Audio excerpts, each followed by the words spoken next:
A nossa aula de hoje vai ser sobre a evolução da tabela periódica. Alguns elementos químicos já eram conhecidos desde a antiguidade. Como podemos observar aqui, nós temos o ouro, a prata, o estanho, o cobre, o chumbo e o mercúrio. Mas é só descoberto, né, um elemento químico através do alquimista Henning Brand, que isolou uma amostra de fósforo partindo da urina humana. Isso em 1669. Depois, em 1789, Lavoisier ele publicou o Tratado do Elementar da Química. Lavoisier é conhecido como o pai da química. Por quê? Porque ele sistematizou um conjunto de observações e hipóteses que deu origem à química científica. E ele construiu uma tabela com os 32 elementos conhecidos até então. Passados 200 anos após o Henning isolar o fósforo, ainda só foram isolados 60 elementos. John Dalton, em 1808, ele faz a primeira tentativa de arrumar os elementos por massa atômica. Surge um problema, porque o cloro, o bromo e o iodo eles tinham propriedades semelhantes, porém massas diferentes. Né? E o cloro é um gás, o bromo um líquido e o iodo sólido. Em 1817, Johann Doberein, baseado na hipótese de Proust, identificou que os elementos cálcio, estrôncio e bário poderiam ser dispostos em trio com base em suas similaridades químicas. Em 1843, 26 anos antes de Mendeleev publicar seu influente sistema, Leopold Gmelin, fundamentado pelos resultados de Doberein e calcado por valores de pesos atômicos que não estavam disponíveis para o seu predecessor, ele propôs novas tríades, a qual ele mesmo deu o nome, né, desse arranjo de 3 elementos. Embora o Gmelin não tenha obtido êxito na ordenação dos elementos de transição, a partir das 4 tríades desconexas de Doberein, ele desenvolveu um sistema em formato de V, dotado de 53 elementos, que estavam ordenados pelos números atômicos. Tanto o sistema de Doberein como o de Gmelin não são propriamente considerados como periódicos, pois não retratam de modo explícito a periodicidade.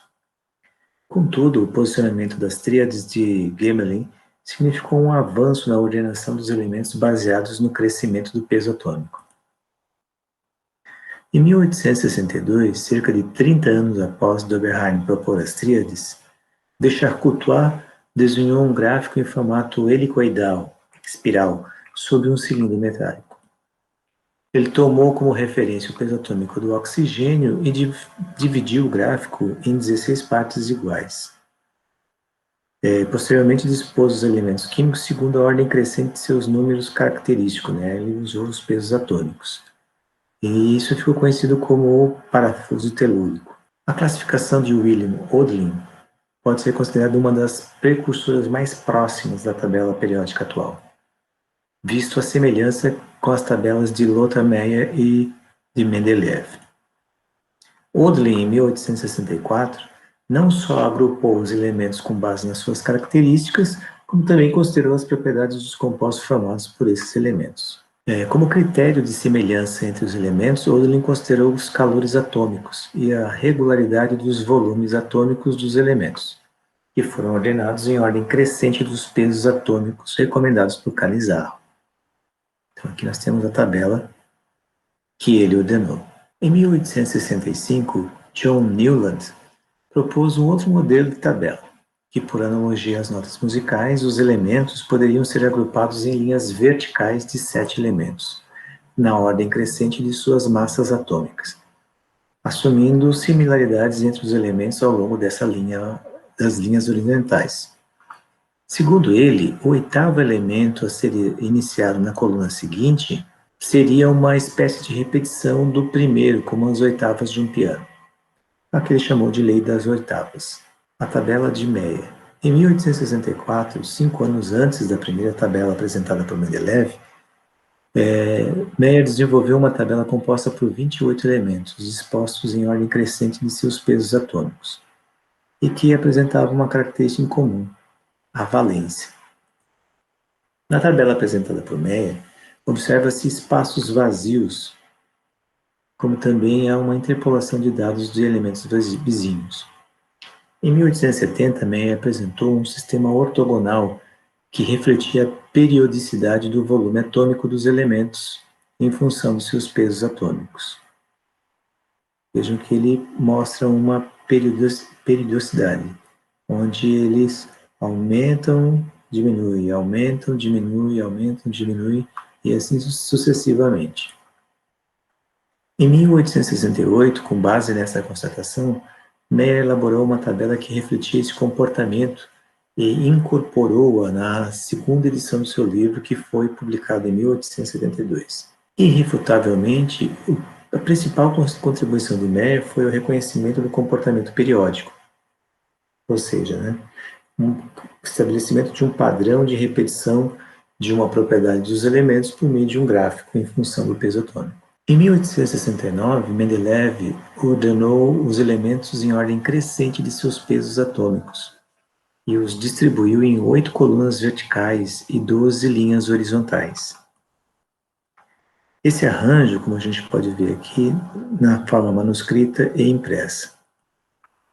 Em 1871, Mendeleev publicou uma nova tabela e as lacunas observadas neste novo arranjo denotavam todos os elementos que ele julgava existir, mas que ainda não haviam sido descobertos.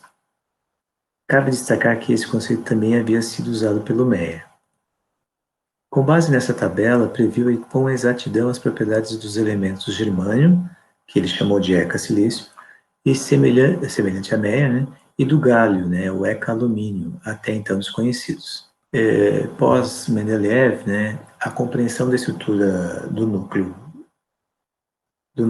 atômico, a partir da descoberta da radioatividade, em 1896, por Henri Becquerel, e os trabalhos posteriores de Marie Curie e Pierre Curie, proporcionaram uma compreensão acerca da estrutura atômica. Além disso, proporcionando a identificação dos isótopos em 1900 por Frederick Soddy, a descoberta do nêutron por James Chadwick em 1932, e principalmente a constatação de que as cargas elétricas positivas constituintes do núcleo atômico não eram mera coincidência, não eram meros coadjuvantes, e que mereciam a importância até então concedida aos pesos atômicos.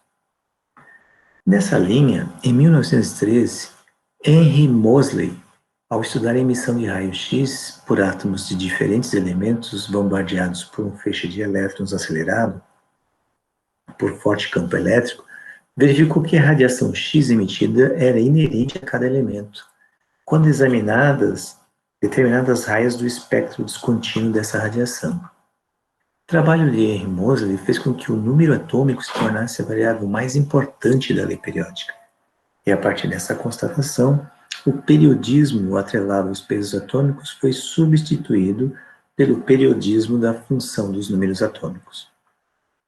Ao ordenar os elementos em ordem crescente dos seus respectivos números atômicos, as anomalias que ainda se faziam presentes na tabela de Mendeleev foram praticamente resolvidas. A última mudança substancial efetuada na tabela periódica aconteceu a partir de 1945, 5 anos após a descoberta do elemento plutônio por Glenn Seaborg. Além da descoberta desse elemento, Glenn Theodor Seaborg e colaboradores sintetizaram e identificaram outros elementos transurânicos, a saber, plutônio, ameriço, cúrio, berquélio, califórnio, estênio, férmio, mendelévio, nobélio e o elemento 106, que após muita controvérsia foi chamado de Seaborg em sua homenagem. É bom frisar que esses elementos sintetizados, eles foram conseguidos através dos aceleradores de partícula. Então, aqui nós temos um exemplo da tabela antes de Seaborg. Veja que o sétimo período está vazio e só tinha também a série dos lantanídeos. E pós Seaborg, nós temos aqui que todo a série dos lantanídeos está preenchida e a série dos actinídeos já tem daí o tório, o plutônio, né? Mas atualmente a nossa tabela periódica, ela apresenta já o sétimo período completamente preenchido, além da série dos lantanídeos e actinídeos também estarem preenchidos.